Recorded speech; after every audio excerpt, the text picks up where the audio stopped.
আজি আছোঁ মই যোৰহাট কলৈ আহিছোঁ আৰু কিয় আহিছোঁ গোটেইখিনি আপোনালোকে ভিডিঅ'টোৰ শেষত গম পাব। আৰু এতিয়া দেখিছে ইমান ধুনীয়া ঠাইডোখৰ আৰু ইয়াতে লিখা আছে ৰূপাঞ্জলিছ ৰেইকি ক্লিনিক, অৰ্থাৎ মই য'ত ৰেইকি শিকি আছোঁ তাতে আমি আহিছোঁ।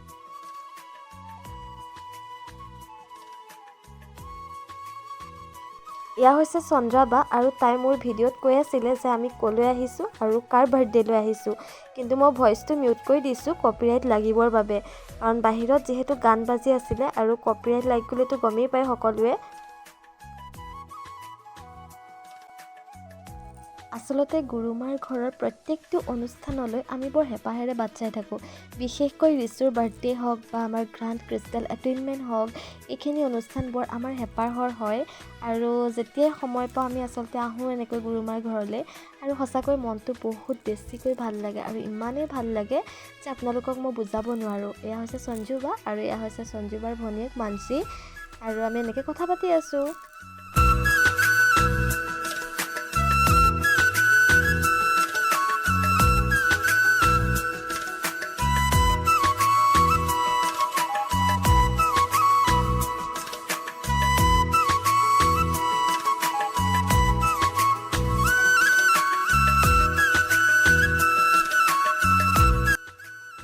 মই আপোনালোকক কৈছিলোঁ গুৰুমাক দেখাম বুলি, আৰু এইগৰাকীয়ে হৈছে আমাৰ গুৰুমা, যাৰ পৰা আমি ৰেইকিৰ দীক্ষা গ্ৰহণ কৰিছিলোঁ।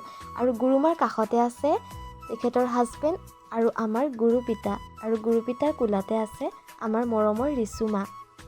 এতিয়া কেক কাটিব অকণমান পাছতে, যদি কেক কটাৰ ভিডিঅ'টো কৰিছিলোঁ তেন্তে আপোনালোকে দেখা পাব, আৰু যদি নাই কৰা আৰু নাপায় আৰু।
আৰু ফাইনেলি ৰিচু 2 বছৰীয়া হৈ গ'ল, আৰু তাই আজি মানুহবোৰ দেখি ইমান আচৰিত হৈছে, আৰু কাৰো কোচলৈকে অহা নাই, অকল মাক আৰু দেউতাকৰ ওচৰতে আছে, আৰু তাইক কেককণো খাবলৈ মন কৰা নাই, চাওকচোন।